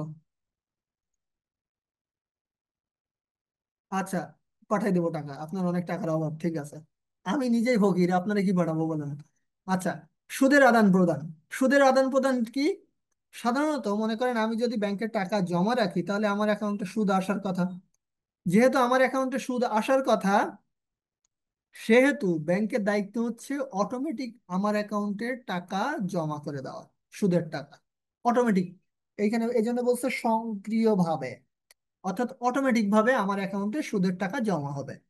আবার ব্যাংক যদি আমার কাছে কোনো চার্জ পায়, মনে করেন আমি ব্যাংকের দিয়ে কোনো কাজ করায় নিছি, তার মানে ব্যাংক আমার কাছে চার্জ পায়, ওই চার্জটাও অটোমেটিক ভাবে সে কেটে নেবে। এই ক্ষেত্রে সাধারণত আলাদা কোনো নথিপত্র ব্যবহারের দরকার নেই। এটা ব্যাংকের হচ্ছে দায়িত্ব গ্রাহকের প্রতি। যদি আমি আবার নথিপত্র ব্যবহার করতে যাই, তাহলে আমাকে অনেক ধরনের বিশৃঙ্খলার যেমন মুখোমুখি হতে হবে, ঠিক তেমনি আমার অনেক ধরনের কষ্ট সহ্য করতে হবে। এজন্য এটা হচ্ছে ব্যাংকের দায়িত্বের মধ্যে পড়ে। তারপরে হচ্ছে ঋণ পরিশোধে সহায়তা করা। এমন যদি হয় আমি ঋণ নিছি 10 লাখ টাকা, ব্যাংক এসেই বলল, এই আপনি ঋণ নিয়েছেন 1 মাস হয়েছে, 1 লাখ টাকা এখনই শোধ করতে হবে। এটা করা যাবে না। গ্রাহককে যথেষ্ট সময় দিতে হবে তার ঋণ পরিশোধ করার, এবং এটা বুঝতে হবে যে তাতে যথাযথ তাকে সময় দিতে হবে, আর সুযোগ দিয়ে দেখতে হবে যে সে আসলে ঋণটা পরিশোধ করতে পারে কি না। যদি তাকে সময় আর সুযোগ না দেওয়া হয়, তাহলে সেটা ওই গ্রাহকের প্রতি অন্যায় হবে। কারণ আপনি হঠাৎ করে গিয়ে বললেন দেন, টাকা দেন, এখন তো গ্রাহকের কাছে তো টাকা নাই। সেই ক্ষেত্রে সাধারণত সে বিপদের মুখোমুখি হবে। এরপরে আসেন ব্যাংকের প্রতি কি দায়িত্ব আছে। আমরা শুধু বললাম যে ব্যাংক আমাদের প্রতি দায়িত্ব পালন করবে, তাহলে আমাদের আবার কি দায়িত্ব আছে ব্যাংকের প্রতি? আমাদের প্রথম দায়িত্ব হচ্ছে সততা। আমাদেরকে সততার পরিচয় দিতে হবে। কিভাবে? যখন আপনি অ্যাকাউন্ট খুলতে যাবেন সেখানে সঠিক তথ্য দিতে হবে। আপনার নাম কি, এনআইডি কার্ড সঠিক দিতে হবে, বাবার নাম কি, নমিনির নাম, সকল তথ্য সঠিক দিতে হবে। কোনো মিথ্যা বিভ্রান্তিকর তথ্য দেওয়া যাবে না। ব্যাংক অ্যাকাউন্ট খুলতে গেলে একটা কারেন্ট বিলের কাগজ দরকার হয়। আপনি থাকেন এক বাসায়, আরেক বাসার কারেন্ট বিলের কাগজ জমা দিয়ে আসলেন। এই ধরনের মিথ্যা বা বিভ্রান্তিকর কোনো তথ্য দেওয়া যাবে না, যাতে পরবর্তীতে গিয়ে আপনি আইনগত কোনো সমস্যায় পড়ে যান। সো এটা আপনার করা যাবে না। এটা আপনার প্রথম দায়িত্ব, সততা অবলম্বন করা। এরপরে হচ্ছে আপনি মনে করেন ব্যাংক থেকে ঋণ নিয়েছেন, তাহলে আপনার দায়িত্ব হচ্ছে সময় মতো ঋণটা পরিশোধ করা, এবং সেই সুদটাও সময় মতো পরিশোধ করা। যদি আপনি ঋণ পরিশোধে ব্যর্থ হন, মনে করেন আপনি যে টাকাটা নিয়েছিলেন 1 লাখ টাকা, ওইটা শোধ করতে পারতেছেন না, তাহলে ব্যাংক আপনার কাছে যে সম্পত্তিটা বন্ধক রাখছিল বা বন্ধকের যে কাগজ রাখছিল ব্যাংক, ওই জিনিস ব্যাংক ক্রোক করে ফেলবে। ক্রোক করা বলতে ব্যাংক নিজের নামে করে ফেলবে, ক্রোক করে বিক্রি করে দিবে। কিভাবে বিক্রি করবে? মনে করেন আপনি 1 লাখ টাকা ঋণ নেওয়ার জন্য 1.5 লাখ টাকার একটা গহনা রাখছিলেন। যখন দেখবে যে আপনি ঋণ পরিশোধ করতে পারতেছেন না, আপনাকে যথেষ্ট সময় সুযোগ দেওয়ার পরেও, তখন ব্যাংক কি করবে? ওই সম্পত্তিটা নিজের নামে ক্রোক করে নেবে। অর্থাৎ আগে আপনার ছিল সম্পত্তিটা, এবার সম্পত্তিটা নিজের নামে করে ফেলবে। কারণ ওর কাছে ডকুমেন্টস আছে। আপনি বলছিলেন যে 6 মাসের মধ্যে আমি টাকা পরিশোধ করতে না পারলে এই সম্পত্তি ব্যাংকের হয়ে যাবে। তো ব্যাংক অটোমেটিক এটা নিজের সম্পত্তি হিসেবে দাবি করে ফেলছে, এবং সে ওই 1.5 লাখ টাকা জিনিস বিক্রি করে তার ঋণ সে শোধ করে ফেলবে। এখন বলতে পারেন, আমি তো স্যার 1 লাখ টাকা ঋণ নিয়েছিলাম, পেপার রাখছি বা সম্পত্তি রাখছি তো 1.5 লাখ টাকার, তাহলে কি বাকি 50,000 আমাকে ফেরত দিবে? না স্যার। ও যে ওই হাঁটছে আপনার বাসায় প্রত্যেক দিন, ভাই ঋণ দেন, ঋণ টাকা শোধ করেন, এই জন্য ওই 50,000 টাকা হচ্ছে জরিমানা। ও ওই টাকা নিয়ে নেবে পুরোটা। তাহলে আপনার দায়িত্ব কি? সময় মতো টাকা পরিশোধ করা। এরপরে আসেন, ব্যাংক যদি আপনার কাছে কোনো সুদ পায় বা কোনো ফি পায়, যেমন আপনি হচ্ছে এটিএম কার্ড ব্যবহার করতেছেন, তার মানে বছরে 1,000 টাকা চার্জ হবে। এই সার্ভিস চার্জ বা সুদ আপনাকে সময় মতো পরিশোধ করতে হবে। এটা যেন ব্যাংক বারবার আপনারে বলা না লাগে যে হচ্ছে ভাই সুদের টাকা দেন, ভাই চার্জের টাকা দেন। তাহলে কি হবে? যখন দেখবে যে রেগুলার আপনাকে খোঁচানো লাগে, আপনাকে বলা লাগে, তখন সে অটোমেটিক আপনার সাথে হিসাব বন্ধ করার চেষ্টা করবে। সো এটা আপনার করা যাবে না। এটা আপনার দায়িত্বের মধ্যে পড়ে সময় মতো সবকিছু পরিশোধ করা। এরপরে মোস্ট ইম্পর্টেন্ট যে অংশটা, সেটা হচ্ছে সঠিকভাবে চেক অঙ্কন করা। চেকে কি আমরা ছবি আঁকি শেখ মুজিবের, নাকি অন্য কারো? নিশ্চয় না। চেক অঙ্কন বলতে চেকে সঠিকভাবে সব তথ্য লেখাকে বলে চেক অঙ্কন করা। যেমন আপনি যখন একটা চেক লিখবেন, তখন আপনাকে সতর্কতা মেনে চলতে হবে এবং নিয়ম মাফিক লিখতে হবে। যে চেকে মনে করেন লেখার জায়গা আছে, যেখানে বলছে নাম লেখার কথা, সেখানে আপনি টাকার নাম লিখলেন। আবার যেখানে টাকার অঙ্কের কথা বলা আছে, সেখানে আপনি সংখ্যায় লিখলেন। এটা করা যাবে না। নিয়ম মানতে হবে এবং সতর্কতা অবলম্বন করতে হবে। স্বাক্ষর সঠিক দিতে হবে, এটা মনে রাখবেন। স্বাক্ষর যদি আপনি ভুল দেন, ওই চেক থেকে সাধারণত টাকা উঠানো সম্ভব না। তার মানে প্রথম দায়িত্ব হচ্ছে আপনার স্বাক্ষরটা সঠিক হতে হবে, তারিখ সঠিক হতে হবে। আপনি কোন তারিখে টাকাটা উঠাইতে চাচ্ছেন সেই তারিখের তারিখটা ঠিক থাকতে হবে। মনে করেন আপনি আজকে টাকা উঠাইতে চাচ্ছেন, তার মানে চেকে আজকের তারিখ থাকতে হবে। আগামী 20 দিনের তারিখ আপনি ওখানে দিতে পারবেন। হিসাবের টাকায় পর্যাপ্ত অর্থ থাকতে হবে। আপনি মনে করেন, আমি মনে করেন নুসাইবারে একটা চেক দিলাম যে আপনি 30,000 টাকা উঠায় নিয়েন। নুসাইবা ব্যাংকে নিয়ে যাওয়ার পরে ব্যাংক কর্মকর্তা বলতেছে, আরে বেটা, ওই সরি ও তো বেটি, যে নুসাইবারে বলতেছে, আরে আপনি আসছেন ম্যাডাম, আপনি যার চেক নিয়ে আসছেন এই অ্যাকাউন্টে তো 5 টাকা আছে, হবে না। তাহলে গ্রাহকের দায়িত্ব কি, যে অ্যাকাউন্টে টাকা আছে সেই অ্যাকাউন্টে শুধুমাত্র চেক দেওয়া, যে অ্যাকাউন্টে টাকা নাই সেই চেক ব্যবহার করা উচিত না। এতে কি হয়, ওই যে ম্যানেজার বা যেসব ব্যক্তি আছে তারা হচ্ছে বিভিন্ন বিশৃঙ্খলার মুখোমুখি হয়। তো এটা যদি করেন তাহলে ব্যাংক প্রথমবার হয়তো আপনাকে নর্মালি নিবে, যখন বারবার করবেন তখন ব্যাংক ভাববে যে একটা ফ্রড, একটা মিথ্যুক, তখন আপনার সাথে সে সব ধরনের হিসাব ক্লোজ করে দিবে। বুঝতে পারছেন স্যারেরা এই পর্যন্ত আমাদের কি কি দায়িত্ব আছে ব্যাংকের প্রতি? সবাই ক্লিয়ার? একটু বলেন, আমি শুনি যে বুঝছেন কিনা। ওকে, ঠিক আছে, থ্যাংক ইউ। আচ্ছা, এখন আসেন, যে চেক কয় প্রকার? চেক হচ্ছে 3 প্রকার: বাহক চেক, হুকুম চেক, দাগ কাটা চেক। খুব সহজ করে এখানে লেখা আছে, তারপরে হচ্ছে আমি আহ বুঝায় যাব, তখন বুঝতে পারবেন। বাহক চেক কি? বাহক চেক হচ্ছে এই চেক যে নিয়ে ব্যাংকে যাবে তাকেই ব্যাংক টাকা দিবে। মনে করেন নুসাইবাকে আমি চেকটা লিখে দিলাম, ব্যাংক অ্যাকাউন্ট আমার, কিন্তু আমি নুসাইবাকে দিলাম চেকটা। তো নুসাইবা চেকটা নিয়ে ব্যাংকে গেলেই নুসাইবাকে ব্যাংক টাকা দিয়ে দিবে, এক্ষেত্রে কোনো ধরনের বাধা দিবে না। তার মানে যে বহন করে নিয়ে যাবে তাকেই টাকা দিবে। এখন যদি এমন হয় যে এই চেকটা নিয়ে আমি রাস্তা দিয়ে যাচ্ছিলাম, যাওয়ার পথে হারায় গেছে, এবং হারায় যাওয়ার পরে যে ব্যক্তি পাইছে সেই ব্যক্তি যদি ব্যাংকে টাকাটা উঠানোর জন্য নিয়ে যায় চেকটা, তাহলে সে টাকা উঠাইতে পারবে খুব সহজে। তার মানে এই চেকটা অনেক বেশি ঝুঁকিপূর্ণ, যেই নিয়ে যাবে ব্যাংকে, ব্যাংক তাকে টাকা দিতে বাধ্য থাকবে। এবার আসেন হুকুম চেক। এই চেকের ক্ষেত্রে একবারে এই লেখাটা থাকে, পে টু মিস্টার, মনে করেন পে টু মিসেস নুসাইবা লিখে দিলাম বা অ্যানি লিখে দিলাম। তো এইখানে আমি যার নাম লিখে দিব শুধুমাত্র সেই ব্যক্তি ছাড়া কেউ টাকা উঠাইতে পারবে না। ব্যাংক অ্যাকাউন্ট আমার, চেকও আমার, কিন্তু ওখানে আমি যার নাম লিখে দিব শুধুমাত্র সেই টাকা উঠাইতে পারবে, আর কেউই না। মনে করেন আমি নুসাইবাকে চেকটা দিলাম, তাহলে লিখে দিলাম পে টু মিসেস নুসাইবা। আমি দিলাম অ্যানিকে পে টু মিসেস অ্যানি। তার মানে ওই চেক যদি হারাইও যায়, ওই অ্যানি যদি ব্যাংকে না যায় তাহলে টাকা উঠানো সম্ভব না। এটা হচ্ছে হুকুম চেকের একবারে সহজ কথা। যে ব্যক্তির নাম লেখা থাকবে সেই ব্যক্তি যাইতে হবে, অন্য কেউ গেলে হবে না। এরপরে দাগ কাটা চেক। দাগ কাটা চেকের ভেতরে যেটা হয়, মনে করেন এটা একটা চেক, চেকের ভেতরে আড়াআড়ি করে দাগ কাটা থাকে এভাবে। এই দাগ কাটার মধ্যে এইখানে একটা ব্যাংকের অ্যাকাউন্ট নাম্বার লেখা থাকে, মনে করেন 517 এরকম একটা অ্যাকাউন্ট নাম্বার লেখা আছে, এটাকে বলা হয় দাগ কাটা চেক। তাহলে দাগ কাটা চেকের বিশেষত্বটা কি? এই যে ভেতরে অ্যাকাউন্ট নাম্বার লেখা আছে না, মনে করেন আমি একটা চেক নুসাইবাকে দিচ্ছি বা অ্যানিকে দিচ্ছি। এখন যখন রাত্রেবেলা নুসাইবা বা অ্যানিকে আমি চেকটা দিলাম, যদি হুকুম চেক হয়, ওটা পরে আসে, আগে একটু দাগ কাটা চেকটা বুঝি। তাহলে এই যে মাঝখানে আমি যে চেকের নাম্বারটা লিখলাম, এটা হচ্ছে নুসাইবার বা অ্যানির ব্যাংক অ্যাকাউন্ট নাম্বার। এই চেকটা যখন নিয়ে ব্যাংকে যাওয়া হবে তখন ব্যাংক কিন্তু তাকে নগদ টাকা দিবে না, এটা মাথায় রাখেন। ব্যাংক অটোমেটিক কি করবে, আমার অ্যাকাউন্ট থেকে টাকাটা, এই যে অ্যাকাউন্ট নাম্বারটা আমি এখানে লিখে দিয়েছি না দাগ কাটার মধ্যেখানে, ওই অ্যাকাউন্টে টাকাটা পাঠিয়ে দিবে। এই জন্য এই চেকটা বেশি নিরাপদ। কেন? বাহক চেক মনে করেন আমি রাস্তায় যাওয়ার পথে হারিয়ে গেছে, নুসাইবা ব্যাংকে নিয়ে টাকা উঠে ফেলছে, তার মানে আমি কট খেয়ে গেলাম। হুকুম চেকের ক্ষেত্রে মনে করেন আমি পে টু মিসেস নুসাইবার নাম লিখে দিছি, তার মানে নুসাইবা ছাড়া কেউ গেলে ব্যাংকে টাকা দেবে না। এখন নুসাইবা যাওয়ার পথে ছিনতাইকারীর কবলে পড়ছে, ছিনতাইকারীরা পিছে থেকে মাথায় অস্ত্র ধরে বাইরে থেকে দাঁড়ায় বলছে যে তুই ব্যাংকে যাবি, গিয়ে টাকা উঠাইবি, বাইরে এসে আমাকে দিয়ে দিবি। তখন নুসাইবা কিন্তু বাধ্য, কারণ অস্ত্র দেখছে। নুসাইবাই গেছে ব্যাংকে টাকা উঠাইতে, উঠাই এনে ছিনতাইকারীদের দিয়ে দিছে, এটা ওর জন্য রিস্কি। 3 নম্বরে যেটা হবে, ব্যাংক কিন্তু নগদ টাকা দিচ্ছে না। মনে করেন ছিনতাইকারী ওর কাছ থেকে চেকটা নিয়েছে জোর করে, বা নুসাইবাইকেই পাঠাইছে জোর করে ব্যাংকে।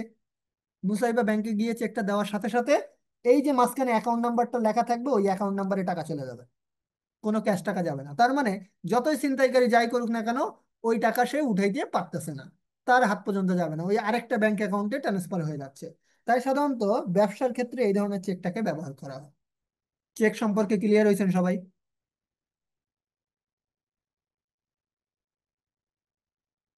সবাই ক্লিয়ার? গল্প আকারে নিয়ে গেলাম, দেখেন বলেন ক্লিয়ার হয়েছে কিনা। বলেন স্যারেরা, ম্যাডামেরা বলেন। মুসাইবা নেই? আচ্ছা ঠিক আছে, থ্যাংক ইউ। আচ্ছা, এখন ব্যাংক হিসেবের কিছু জিনিস আছে। ব্যাংক কখন হচ্ছে আপনার সাথে হিসাব বন্ধ করে ফেলবে? কখন আমরা নর্মালি একজন মানুষের সাথে হিসাব বন্ধ করে ফেলি, সেই জিনিসগুলো, অর্থাৎ একটা ব্যাংক অ্যাকাউন্ট কখন বন্ধ হয়ে যাবে, সেই জিনিসটার কথা এখানে। আচ্ছা ঠিক আছে, তাহলে এই যে ক্লাসে যেমন বুঝাইছি না, দেখবেন একটু একবার রিডিং দিলেই পড়া হয়ে যাবে। সাধারণত কি কি কাজ করলে ব্যাংকের সাথে সম্পর্ক নষ্ট হয়? প্রথমত, কোনো গ্রাহক যদি দেউলিয়া হয়, অর্থাৎ তার যদি কোনো টাকা পয়সাই আর না থাকে, সে যদি একবারে ফকির হয়ে যায়, তাহলে ব্যাংক আর তার সাথে সম্পর্ক রাখে না, কারণ ব্যাংকের তো সম্পর্ক টাকার সাথে। এখন সেই ব্যক্তির টাকা পয়সা সম্পদ কিচ্ছু নাই, তার মানে ওর সাথে ব্যাংক আর কোনো সম্পর্ক রাখবে না। মানসিকভাবে ভারসাম্যহীন হইলে, অর্থাৎ যদি যে ব্যক্তি অ্যাকাউন্ট খুলছিল, আমি বা আপনি যেই হই না কেন, আমরা যদি মানসিকভাবে পাগল হয়ে যাই, তাহলে ব্যাংক আর তার সাথে কোনো ধরনের লেনদেন করবে না, চুক্তি বাতিল হয়ে যাবে। গার্নিশি অর্ডার, অর্থাৎ আদালত, আদালত যদি বলে যে এই ব্যক্তির সাথে আর সম্পর্ক রাখা যাবে না, তখন আর সম্পর্ক রাখা যাবে না। যেমন মনে করেন এখন বাংলাদেশের আদালত বলছে যে শেখ হাসিনার সাথে কোনো ব্যাংকের সম্পর্ক থাকবে না, তাই কিন্তু কোনো ব্যাংকের সাথে শেখ হাসিনার আর কোনো সম্পর্ক নাই। ব্যাংক যদি সিদ্ধান্ত নেয়, ব্যাংক যদি ভাবে যে এই ব্যক্তির ভেতরে সততার অভাব আছে, প্রতারণা করে প্রচুর পরিমাণে, তাহলে ব্যাংক চাইলে সম্পর্ক ছিন্ন করতে পারবে। মক্কেলের সিদ্ধান্ত, অর্থাৎ গ্রাহক যদি বলে যে আমি এই ব্যাংকের সাথে কোনো সম্পর্ক রাখবো না, তাহলে গ্রাহক চাইলে সম্পর্ক যে কোনো সময় চাইলে নষ্ট করে ফেলতে পারে। যুদ্ধজনিত, মনে করেন পাকিস্তান ছিল আর বাংলাদেশ ছিল, আপনার অ্যাকাউন্ট ছিল পাকিস্তানে, তো সেই ক্ষেত্রে যুদ্ধ হচ্ছিল না দুই দেশের মাঝখানে, এই যে যুদ্ধ যদি চলে, তাহলে সেক্ষেত্রে সম্পর্ক নষ্ট হয়ে যায়, অটোমেটিক ভাবে এই সম্পর্ক নষ্ট হয়ে যাবে, এটা বলাও লাগবে না। পরেরটা হচ্ছে জের স্থানান্তর, আমাদের এখানে নামাজ হচ্ছে, এই জাস্ট কয়টা পয়েন্ট শেষ করলেই শেষ হয়ে যাবে। তারপর আপনারাও নামাজ পড়ে নেবেন, আমিও নামাজ পড়ে নিব, ক্লাস শেষ হয়ে যাবে এমনি। জের স্থানান্তর বলতে, মনে করেন আমার অ্যাকাউন্টে 5 লাখ টাকা ছিল, পুরো 5 লাখ টাকা আমি যদি ইয়ানিকে দিয়ে দিই বা নুসাইবাকে দিয়ে দিই, তাহলে আমার অ্যাকাউন্টে জিরো হয়ে গেল। এবং এই জিরোটা যখন হয়ে যাবে, তখন অটোমেটিক ব্যাংকের সাথে আমার সম্পর্ক নষ্ট হয়ে যাবে। যদি পুরো টাকাটাই আমি আরেকজনকে দিয়ে দিই, সমস্ত ব্যালেন্স, কি বলছে দেখছেন, সমস্ত ব্যালেন্স মানে পুরো টাকা যদি আমি দিয়ে দিই, তাহলে সেক্ষেত্রে এটা হবে। এরপরে মৃত্যু, মনে করেন আমি অ্যাকাউন্ট খুলছি এবং আমি যদি মারা যাই, তাহলে যেটা হবে, এই অ্যাকাউন্ট অটোমেটিক বন্ধ হয়ে যাবে। এরপরে আসেন দীর্ঘকাল যদি কোনো লেনদেন না করি, একটা অ্যাকাউন্ট খুলছি এবং 100 বা 1 বছর হচ্ছে আমি কোনো লেনদেন করি না, সেক্ষেত্রে কি হবে, আমার হিসাব অটোমেটিক বন্ধ হয়ে যাবে। এই ছিল আমাদের এই চ্যাপ্টার। কারো কোনো কোশ্চেন আছে বলেন তো, বা কোথাও বোঝেননি এরকম কিছু আছে?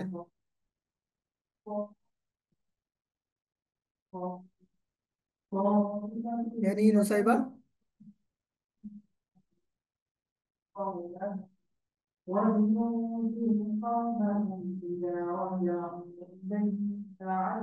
আচ্ছা, প্রবলেম নাই তাই তো? আচ্ছা ঠিক আছে, তাহলে আজকের ক্লাস এখানেই শেষ করতেছে, আমাদের 2টা চ্যাপ্টার শেষ। আমি 2টা চ্যাপ্টারের হচ্ছে এই যে ম্যাটেরিয়ালস যেগুলো আছে, সেগুলো আপনাদেরকে গ্রুপে দিয়ে দিব। বই পড়বেন, পড়ার সাথে সাথে এটাও একটু দেখবেন, তাহলে হচ্ছে যে জিনিসটা হবে, এখানে অনেক এক্সাম্পল দেওয়া আছে, আপনাদের পড়তে সুবিধা হবে, গোছায় জিনিসটা দেওয়া আছে, সো গোছায় পড়তে আপনাদের একটু সুবিধা হবে। ঠিক আছে স্যারেরা, কালকে দেখা হবে ইনশাল্লাহ আবার, কালকে ক্লাসে ইনশাল্লাহ। ঠিক আছে,